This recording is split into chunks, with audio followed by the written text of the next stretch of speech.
Alright, yo, hear me out. iPhone users, hear me out for a second. Imagine if your iPhone could open up to an iPad. Wouldn't that be sick? Wouldn't that be something amazing, super innovative? For the first time ever, an iPhone opens up. Wouldn't you love to hear those words? All the possibilities, all the things you can do with a folding iPhone.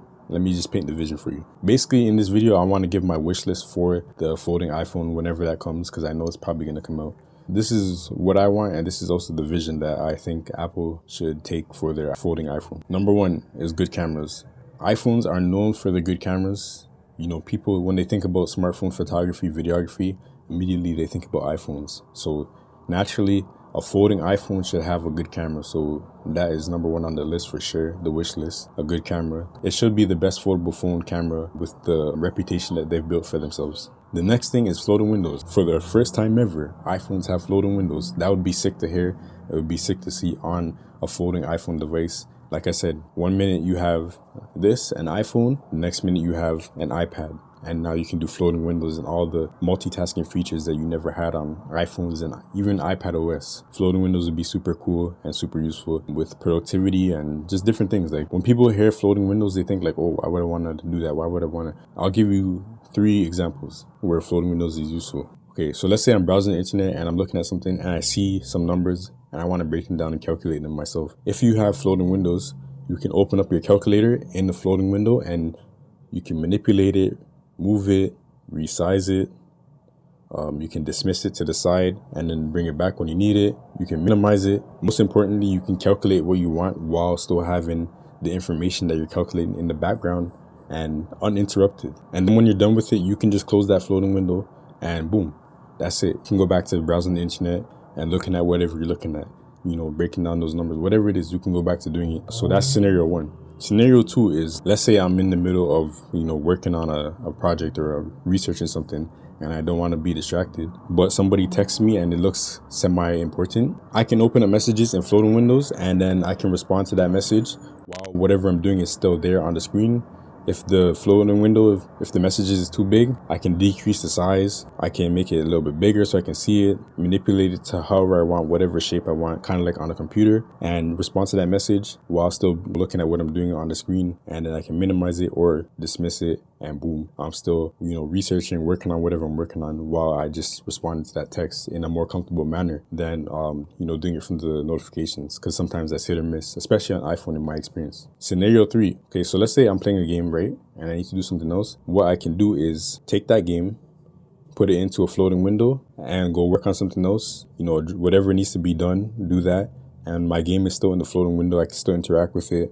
I can still make sure that it's good. If it's an auto battling game, I can make sure that my character is still alive, still doing the quest while I'm doing something else. And if it's taking up the screen, you just put it to the side and it's still there, but it's kind of minimized. Then I can tap it whenever I need to do something on the game, interact with it, and it's there. So that's scenario number 3. These are just some use cases for why floating windows is useful and necessary. So I hope the folding iPhone has floating windows on it. Honestly, I hope iPhones in general and iPads just get floating windows, because I don't know, if you've seen my examples just now and you think like, what am I saying? It's unnecessary. I don't know what to tell you, because I feel like anybody can benefit from all those things that I just showed. And especially with how easy Samsung makes it, like I can get into floating windows super quickly and dismiss it within like a couple seconds, and it was that much more useful than this is what iPhone users are used to. So I'm looking at the numbers on this website. I want to calculate it.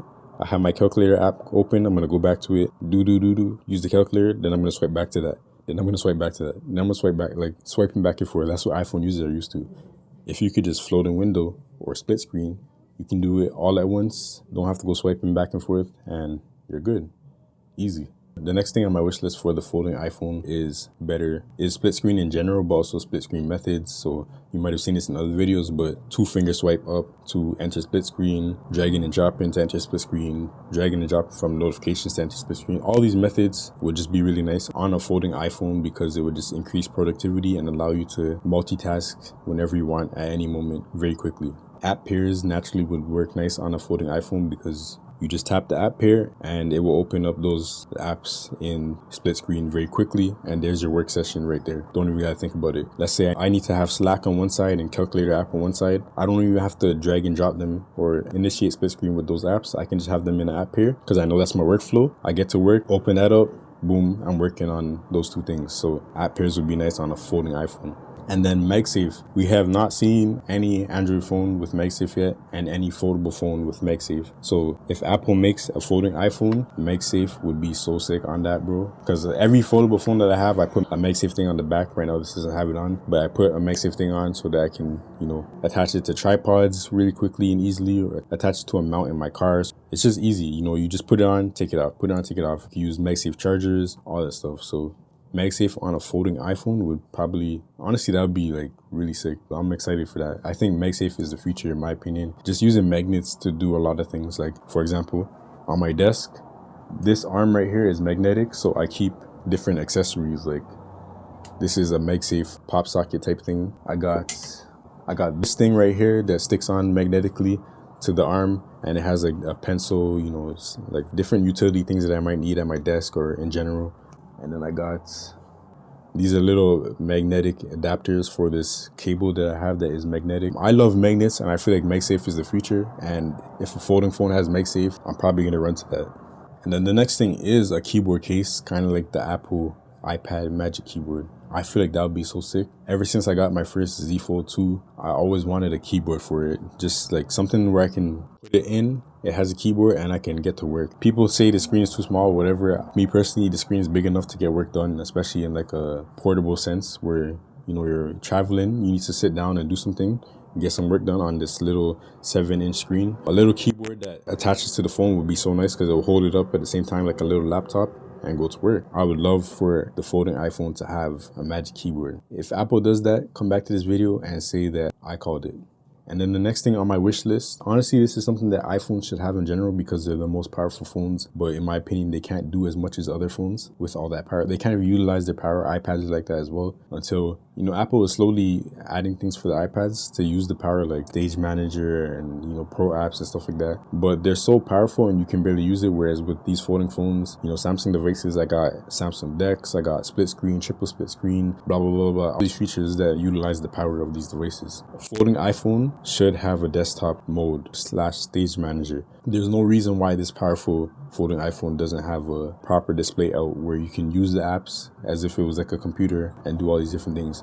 The only thing is, I know that Apple, they like to keep you in their garden, their walled garden, and they don't like when their devices overlap with each other. So they might just hinder the folding iPhone and not give it certain features just so that you buy that phone. And they also encourage you to buy an iPad because iPads are the only ones that can split screen, for example. Why should we put split screen on the iPhone when your iPad can do that? You see what I'm saying? They try to get you to spend more money. They try to get you deeper in their ecosystem. I hope they don't do that with the folding iPhone, which they probably will. But desktop mode would be super sick on that, and just on iPhones in general. Something that we haven't seen on iPhones in years, or like the main iPhones, is a fingerprint sensor.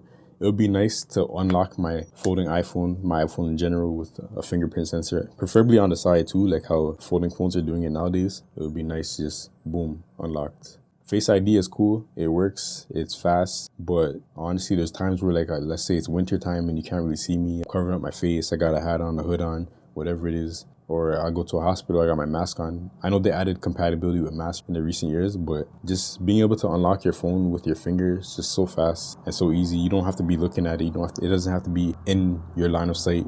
If it's on the desk, I could just reach over it, just tap the button and then it unlocks. I don't gotta show my face. So fingerprint sensor would be really nice. And yeah, that's basically it. That's my vision / wish list for and let me know your thoughts in the comments below if you agree, disagree, if you are excited for a potential folding iPhone in the near future, and if you think that Apple should like go hard with that device or if they should just not even try it. Let me know what you think. We out. Peace.